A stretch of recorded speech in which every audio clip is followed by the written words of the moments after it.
Good morning, happy Sunday. ಇವತ್ತು 8 ಗಂಟೆಗೆ ಎದ್ದು ನಮ್ಮಮ್ಮ ಮಾಡಿದ ಕಾಫಿ ಕುಡಿದು ಆಮೇಲೆ ಅಮ್ಮನೊಟ್ಟಿಗೆ ಸ್ಕೂಟಿಗೆ ಬಸ್ ಸ್ಟಾಪಲ್ಲಿ ಹೋದೆ.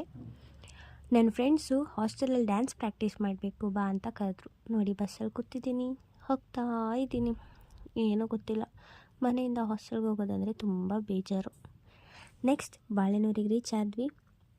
ಅಲ್ಲಿಂದ ಚಿಕ್ಕಮಂಗ್ಳೂರಿಗೆ ರೀಚ್ ಆದಮೇಲೆ AT ಸರ್ಕಲಿಗೆ ಬಂದು ಅಲ್ಲಿಂದ ನಡ್ಕೊಂಡು ಹೋಗ್ತಾ ಇದ್ದೆ. ನಡಿ ನಡಿ ನಡಿ ಬೇಗ. ಮತ್ತು ಬೇಗ ಹಾಸ್ಟೆಲ್ಗೆ ಬಂದೆ. ನೋಡಿದ್ರೆ ನನ್ನ